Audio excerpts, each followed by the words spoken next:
자, 그럼 설교 본문을 말씀드려 보겠습니다. 오늘은 요한복음 15장 1절부터 8절을 살펴보려고 하는데요.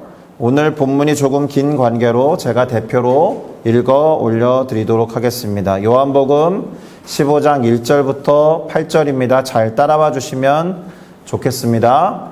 나는 참 포도나무요 내 아버지는 농부라. 무릇 내게 붙어 있어 열매를 맺지 아니하는 가지는 아버지께서 그것을 제거해 버리시고 무릇 열매를 맺는 가지는 더 열매를 맺게 하려 하여 그것을 깨끗하게 하시느니라.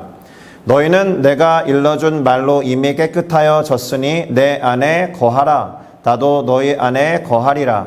가지가 포도나무에 붙어 있지 아니하면 스스로 열매를 맺을 수 없음같이 너희도 내 안에 있지 아니하면 그러하리라. 나는 포도나무요 너희는 가지라. 그가 내 안에 내가 그 안에 거하면 사람이 열매를 많이 맺나니 나를 떠나서는 너희가 아무것도 할 수 없음이라. 사람이 내 안에 거하지 아니하면 가지처럼 밖에 버려져 마르나니 사람들이 그것을 모아다가 불에 던져 사르느니라. 너희가 내 안에 거하고 내 말이 너희 안에 거하면 무엇이든지 원하는 대로 구하라. 그리하면 이루리라. 너희가 열매를 많이 맺으면 내 아버지께서 영광을 받으실 것이요 너희는 내 제자가 되리라. 아멘. 자, 저는 방금 읽어드린 요한복음 15장 1절에서 8절을 가지고 하나됨의 열매라는 제목으로 새롭게 맞이한 9월과 다음 달 10월까지의 예배 주제로 삼은 열매에 관한 첫 번째 설교를 시작해 보려고 합니다. 이미 참고로 보시면서 아시겠지만 7월과 8월 두 달 동안 진행했던 예배 주제 하나됨으로부터 9월과 10월의 예배 주제 열매로 넘어왔다라는 것을 제목을 통해서도 아실 거라고 생각합니다. 자, 오늘 읽어드렸던 성경 구절에서 상당히 길기는 했는데 우리의 시선을 끌었다기보다는 우리의 귀를 번뜩이게 하는 구절이 있었습니다. 듣기에 참 좋은 말씀이었는데 혹시 무엇이었는지 기억이 나실까요? 거의 마지막 부분에 나왔던 구절인데 바로 무엇이든지 원하는 대로 구하라. 그리하면 이루리라 라는 구절이었을 겁니다. 맞습니까?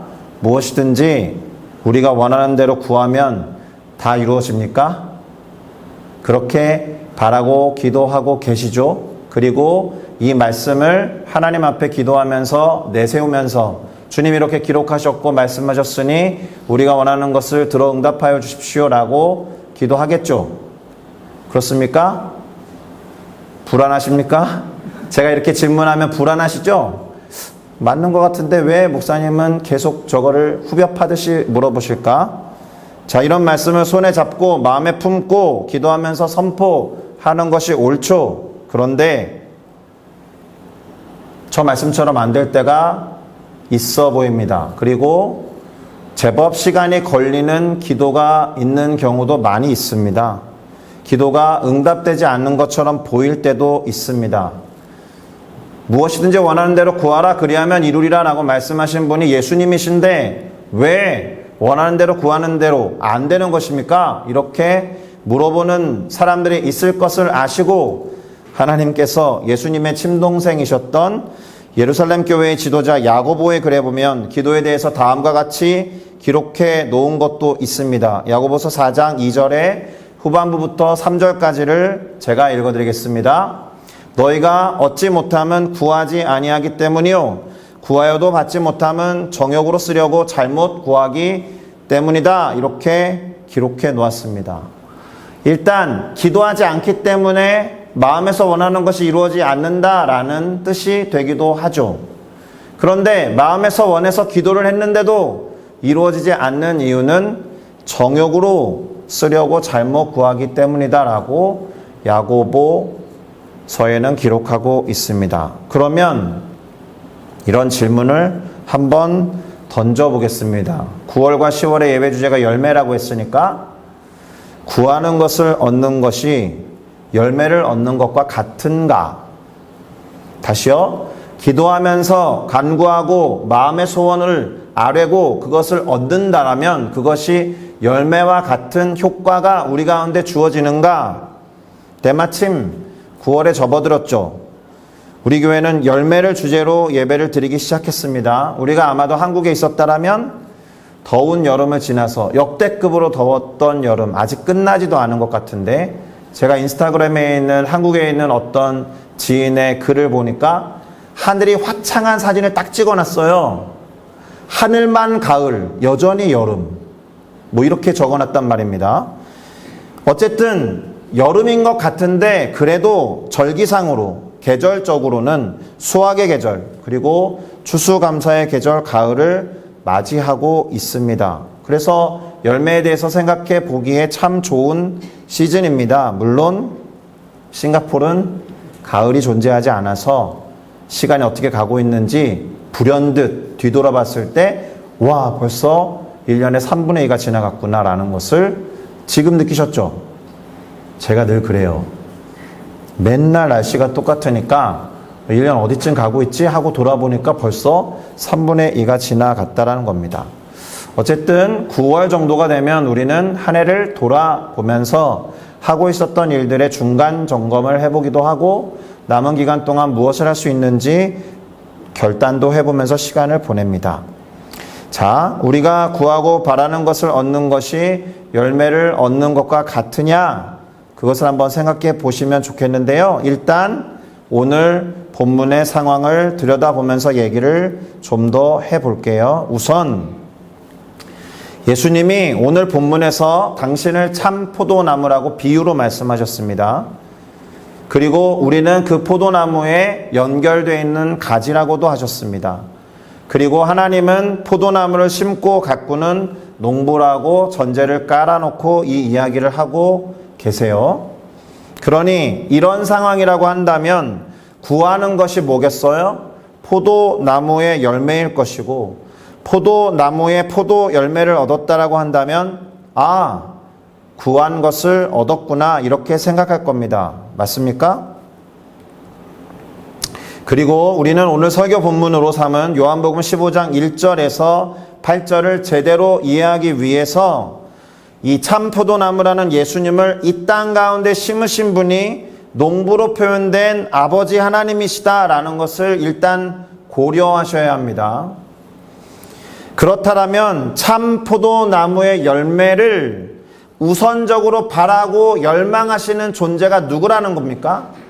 하나님 아버지라는 뜻이 되는 거죠. 맞습니까? 그래서 예수님은 다음과 같은 말씀을 이어서 해 놓으셨습니다. 제가 읽겠습니다. 무릇 내게 붙어 있어 열매를 맺지 아니하는 가지는 포도나무인 내게 붙어 있으면서도 열매를 맺지 아니하는 가지가 있다면 농부이신 아버지께서 그것을 제거해 버리시고, 무릇 열매를 맺는 가지가 있다면 더 열매를 맺게 하려고 그 가지를 깨끗하게 하실 것이다. 이렇게 오늘 본문 요한복음 15장 2절에서 말씀하신 것을 봅니다. 자, 일단 이 구절에서 두 가지 정도를 꼭 염두에 두셔야 하는 게 있습니다. 첫 번째로 포도나무 가지가 열매를 맺기 위한 중요한 조건이 있어요. 중요한 전제 조건이 있습니다. 무엇이었습니까? 일단 기본적으로 포도나무에 이 가지가 붙어 있어야 하는 거예요. 나무에 붙어 있지 않은 가지에서 열매 맺는 걸 보신 적이 있습니까? 지나가는 길에 떨어져 있는 나뭇가지에 열매가 붙어 있는 경우는 열매를 맺은 다음에 떨어진 나뭇가지를 제외하고, 떨어져 있는 나뭇가지에서 어제 봤던 그 떨어진 나뭇가지에서 열매가 나기 시작했어. 그러면 매스컴에 제보하셔도 되는 거죠. 자, 그런데 당연하지만 대단히 중요한 원리죠. 포도나무가지가 열매를 맺으려면 나무에 붙어 있어야 할 것. 그리고 두 번째 원리를 또 하나 발견하게 되는데요. 그것은 열매를 맺은 가지가 더 열매를 맺기 위한 조건이 나온다라는 겁니다. 그게 뭐예요? 깨끗해야 한다라는 겁니다. 그런데 세상에 나무에 붙어있는 가지가 스스로를 깨끗하게 할 수 있습니까? 없죠. 그러니까 이 깨끗하게 하는 책임은 누구에게 있다는 거예요?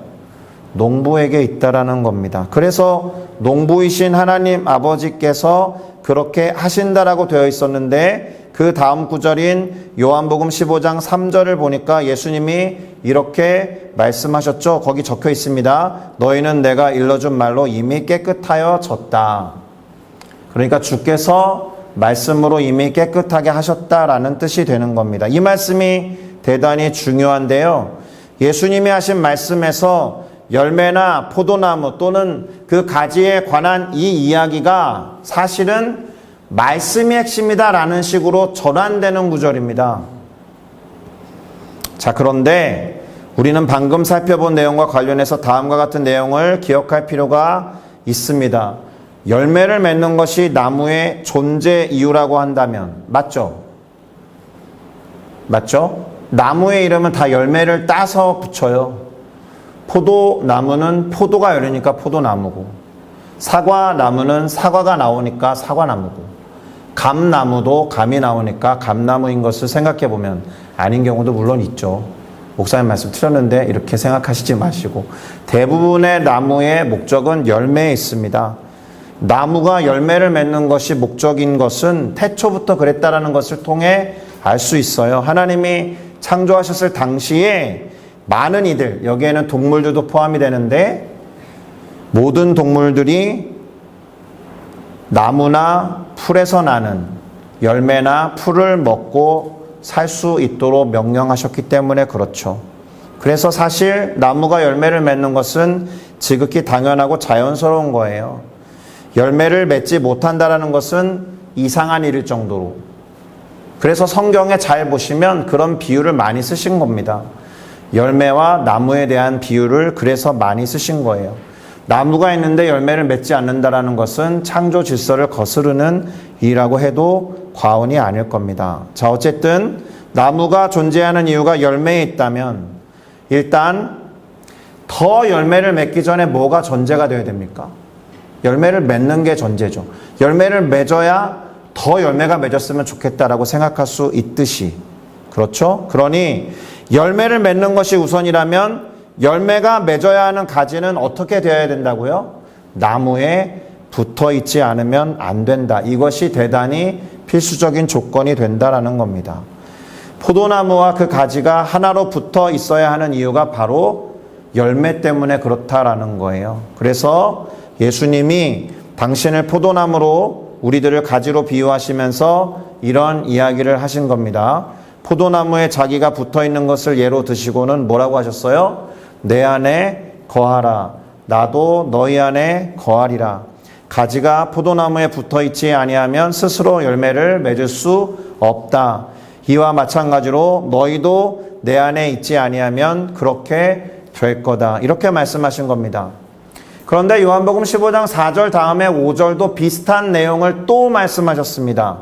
어떤 차이가 있는지 비교하시면서 요한복음 15장 5절을 한번 보겠습니다. 나는 포도나무요 너희는 가지라. 그가 내 안에 내가 그 안에 거하면 사람이 열매를 많이 맺나니 나를 떠나서는 너희가 아무것도 할 수 없음이라. 이렇게 말씀하셨습니다. 4절과 5절은 사실 같은 내용이지만 조금 다른 부분을 함께 비교해보는 작업을 해볼게요. 우선은 스스로 열매를 맺을 수 없다라고 하셨고요. 4절에서는. 5절에서는 아무것도 할 수 없다라고 하셨습니다. 비슷한 맥락의 이야기를 하셨죠. 사실 이 부분은 거의 차이가 없습니다. 차이가 있다면 우리의 생각이 다를 거다라는 거예요. 무슨 말이냐면 확실히 가지는 스스로 열매를 맺을 수 없어요. 나무로부터 떨어지면. 그런데 여러분 잘 생각해 보세요. 내가 주님 안에 거하지 않고 주님이 내 안에 거하지 않으셔도 나는 뭔가를 할 수 있어 라고 생각하시죠? 주님과 상관없이 오늘도 여러 가지 것들을 할 수 있어. 계획하고 어떻게 해야겠다라고 작정하시잖아요. 스스로 열매를 맺을 수 없어. 포도나무 가지가 포도나무에 붙어있지 않으면 이 말은 너무 자연스럽고 당연한 것처럼 들리는데 내가 주님 안에 주님이 내 안에 거하지 않으면 너도 아무것도 할 수 없어라는 이 말에는 우리의 삶으로 동의가 안 되지 않습니까? 내가 주님과 어제 얼마나 동행했는지 돌아볼 겨를도 없이 오늘 당연히 하루가 주어졌잖아요. 어제까지 반복적으로 습관적으로 지었던 죄가 그대로 여전히 남아있어도 오늘 나에게 또 다른 기회로 이 하루가 그냥 주어졌잖아요. 내 안에 주님이 거하지 않는 것 같아도, 내가 주님 안에 거하지 않는 것 같아도 아무것도 할 수 없지는 않는 것 같은데. 두 번째, 포도나무 가지가 포도나무에 붙어 있는 것과 우리가 주님 안에, 주님이 우리 안에 거하는 것이라는 표현이 하나는 4절에 하나는 5절에 적혀 있었습니다. 여기에서도 다른 점이 있다면 우리의 의지라는 측면에서 차이가 납니다. 자, 포도나무 가지는 사실 스스로 포도나무로부터 분리될 수 없어요. 내가 이 포도나무로부터 떨어져 나가야지 하고 힘줘가지고 끊고 나갈 수 있지 못해요. 바람이 불거나 외부적인 요인에 의해서 나무로부터 꺾여지거나 분리되기는 할 테죠. 그러나 스스로 나무로부터 분리될 수 없는 게 가지예요. 그 가지는 그걸 잘 알고 있어요. 내가 이 나무로부터 떨어져 나가는 순간 생명이 끝난다는 걸 잘 알아요. 그래서 우리같이 자유로운 의지가 있잖아요. 나무 가지에도 걔는 스스로 떨어져 나갈 선택을 하지 않을 겁니다. 그러나 우리는 어때요? 우리는 스스로 주님으로부터 떨어져 나갈 수 있죠. 게다가 앞에도 말씀드렸듯이 아무것도 못할 거라는 생각도 하지 않죠.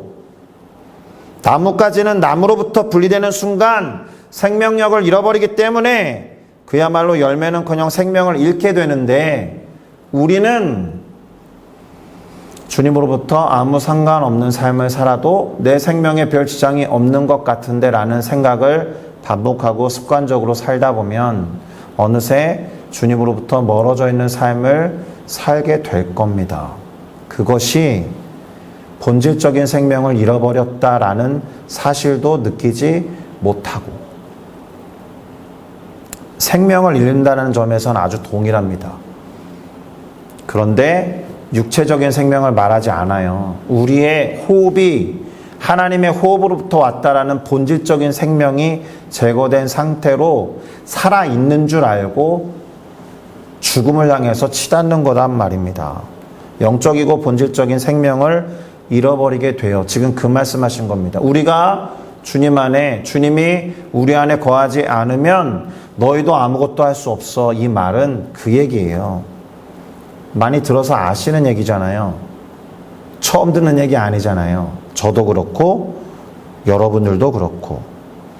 자, 마지막으로 나뭇가지가 포도나무에 붙어있는 건 자연스러운 것이지만 우리가 주님 안에 거하는 것은 우리의 때때로 의지와 노력이 필요한 일이라는 점에서 차이가 있습니다. 그래서 예수님도 다음 구절에서 이렇게 말씀하신 거예요. 요한복음 15장 6절인데요. 이건 같이 한번 읽어볼까요? 시작. 사람이 내 안에 거하지 아니하면 가지처럼 밖에 버려져 마르나니 사람들이 그것을 모아다가 불에 던져 사르느니라. 결과는 유사하다는 겁니다. 우리는 육체적으로 숨을 쉬고 살아가는 것에 지장이 없는 것처럼 느껴서 하나님이 별로 필요치 않은 것 같고, 혹시라도 예수님을 영접해서 신앙생활을 시작할 거라면 그래 나 천국에 들어가니까 됐어, 이 정도의 차원으로 살아가는 게 전부이겠지만, 우리의 본질적인 죽음이 마르고 말라서 쩍쩍 갈라진 상태로 하나님과 분리된 삶을 향해 치닫고 있다는 것을 모를 수 있다는 말입니다. 그러나 결과는 같아요. 불에 던져져서 사라지는 겁니다. 사라진다는 표현을 썼지만 사실은 안 사라져요. 죽었는데 죽지 않아요.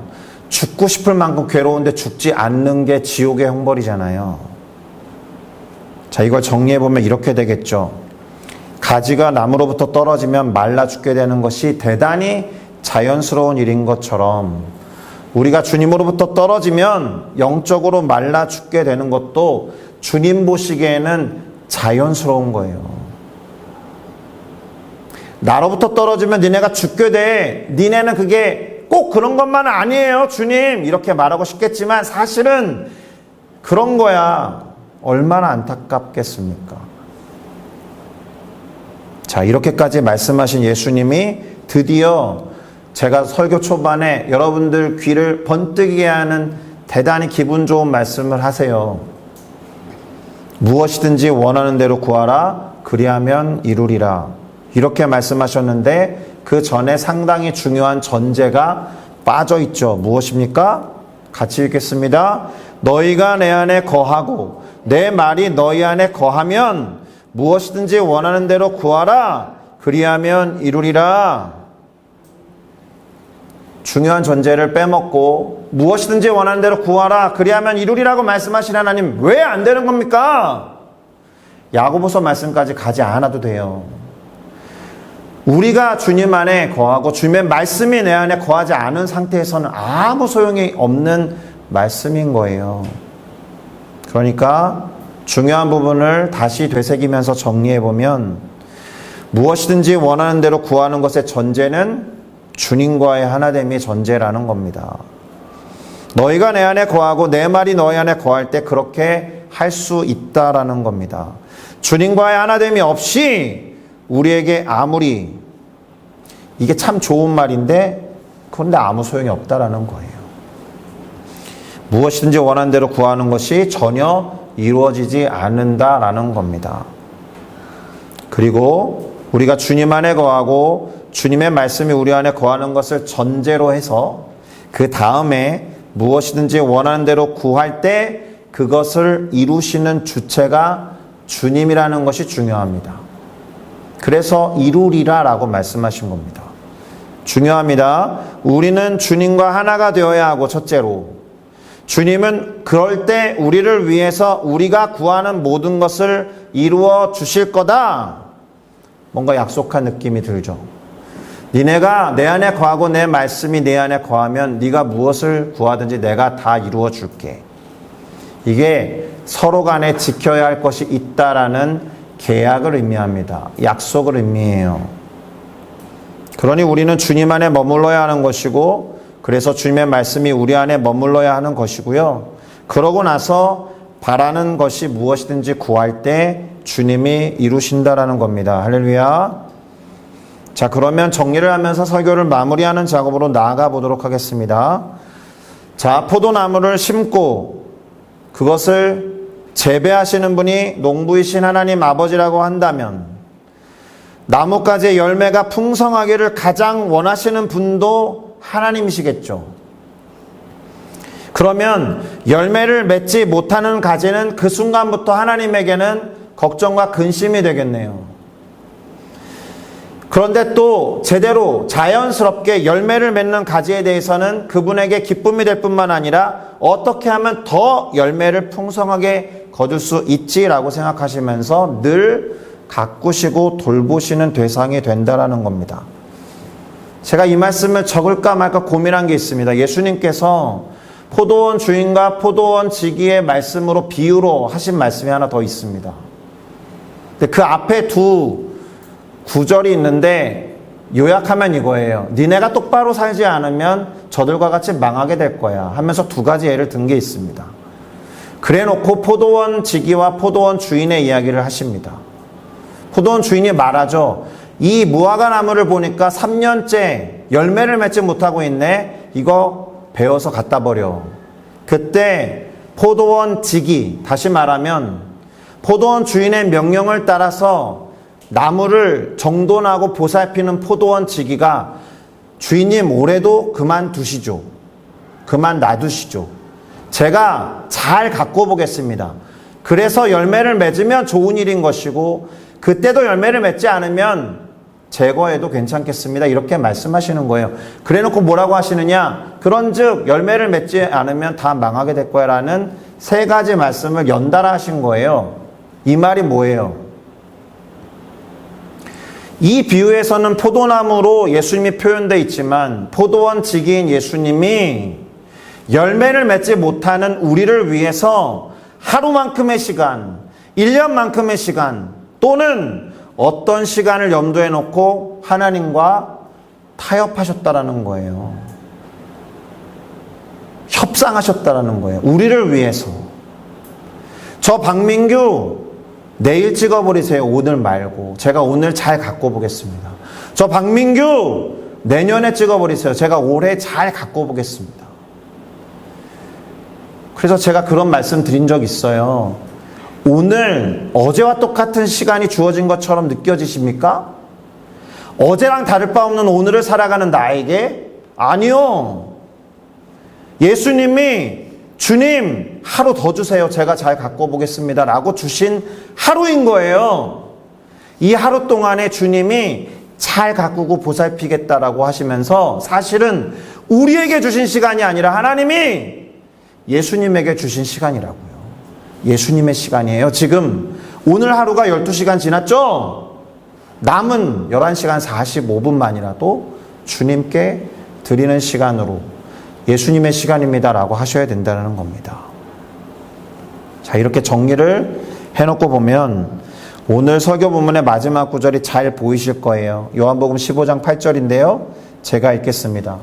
너희가 열매를 많이 맺으면 내 아버지께서 영광을 받으실 것이요 너희는 내 제자가 되리라고 하셨습니다. 자, 중요한 것은 앞부분인데요. 우리가 열매를 많이 맺는다는 말은 사실 두 가지를 표현합니다. 첫째가 뭐였어요? 우리가 예수님이라는 가지에 잘 붙어 있다라는 뜻이에요. 둘째, 단순히 열매를 맺는 게 아니라 뭐라고 적혀 있어요? 너희가 열매를 많이 맺으면이라고 되어 있으니까 어떤 뜻이에요? 우리가 깨끗하다라는 뜻이에요. 내 스스로가 아니고 우리를 가꾸시는 농부 되신 하나님께서 잘 돌보시고 잘 보살피신다라는 뜻이에요. 그러니까 열매를 바라시는 하나님 입장에서 얼마나 기쁘시겠어요. 그래서 내 아버지께서 영광을 받으시겠다라고 하신 겁니다. 정리합니다. 가지가 나무에 붙어 있다면 열매를 맺지 못하는 것은 나무 자체나 그것을 가꾸는 농부의 책임이에요. 우리가 잘 붙어 있으면 우리 안에 열매가 나타나지 않는다거나 또는 구하고 바라는 것이 나타나지 않는 것은 주님 책임일 겁니다. 그렇게 기도하셔도 돼요. 자신 있다면. 맞습니까? 제가 책임이라는 단어를 의도적으로 사용해서 정리를 해본 거예요. 그런데 가지가 나무로부터 떨어져 있다면 더 이상 그 책임은 나무나 농부의 책임이 아니잖아요. 그리고 책임에 대해서 다음과 같은 말씀을 드려야 할 것 같습니다. 우리가 주님과의 하나됨에 머물 것인지 아니면 떨어져 나갈 것인지를 선택할 수 있다는 점에서 왜요? 그렇게 사용해도 된다라고 우리 가운데 자유의지를 주셨으니까 사실은 우리의 책임이 여기에 들어설 여지가 생겨요. 왜 책임에 대해서 주거니 받거니 해야 한다라는 말씀을 드렸는지 아시겠어요? 이것이 약속이자 계약을 근거로 하기 때문에 그렇습니다. 지금 갑은 무엇을 하고 을은 무엇을 하면 을은 갑으로부터 무엇을 얻고 갑은 을로부터 무엇을 얻는다. 이게 계약서잖아요. 갑질 이런 얘기하는 게 아니고요. 하나님도 을인 우리를 위해서 뭘 하시면 을인 우리는 하나님을 위해서 뭘 하면 여기에서 이루어지는 혜택과 베네핏이 있다라는 겁니다. 서로 간의 책임을 전제로 대단히 상호 평등하게 상호적으로 하나님 뭐가 안타까우셔서 우리하고 그렇게 속된 말 써서 죄송합니다. 짱을 하시겠습니까? 지키지 않고 책임을 다하지 않으면 혜택을 누릴 수 없습니다. 심한 경우에 위약금을 물어야 됩니다. 그래서 책임이라는 말 때문에 성경은 심판을 말하는 거예요. 자, 구약도 약속이잖아요. Old Testament. 신약도 약속이잖아요. New Testament. 언약이고 갱신된 계약이란 말입니다. 그런데 갱신되었지만 내용은 똑같아요. 구약에서는 말씀을 지켜 행하라라고 말씀하셨지만 오늘 본문에 뭐라고 되어 있어요? 말씀이 우리 안에 거하게 해라 이렇게 말씀하셨다는 점에서 조금 차이가 나지만 똑같은 말입니다. 그렇게 할 때 구약에서는 나는 너의 하나님이 될 거고 너희는 나의 친백성이 될 거야 라고 약속하셨다면 오늘 말씀은 너희는 내 제자가 될 거야 라고 말씀하셨다라는 차이가 있는 것 같지만 사실 같습니다. 이게 열매라는 겁니다. 하나님이 나의 하나님이 되시고 하나님이 나를 친백성 삼아주시고 하나님이 나를 자녀 삼아주시고 예수님의 제자가 되게 하시고 예수님의 형제 자매가 되게 하시는 것 자체가 열매다라는 겁니다. 우리와 하나님 사이에 맺은 언약이 가져올 결과물. 주님의 말씀이 우리 안에 있게 함으로써 다시 말해서 말씀과 우리가 하나됨으로 인해서 무엇이든지 구하는 대로 주님이 이루어 주시는 것이 우리의 삶에 나타나는 열매가 될 거라고 믿습니다. 할렐루야. 아멘. 마무리하겠습니다. 열매는 나무에 붙어 있으면 맺혀져요. 사실 별 이상 없으면. 그런데 더 맺으려면 잘 가꾸어져야 돼요. 그것을 오늘 보면은 깨끗하게 한다라는 동사를 썼을 뿐이에요. 이 말은 우리를 돌보시고 보살피시는 하나님의 역할을 말한 겁니다. 더 잘 가꾸기만 하면 또 붙어 있기만 하면 나무와 농부의 책임에 의해서 열매를 맺게 될 것이고 많이 맺게 될 겁니다.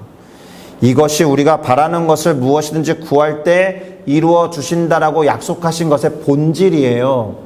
저 돈 많이 주세요. 저 성공하게 해주세요. 좋은 직장 가게 해주세요. 이런 거 말고. 그러니 붙어 있으세요. 붙어 있기 위해서 무엇을 해야 할까요? 결국 말씀이죠.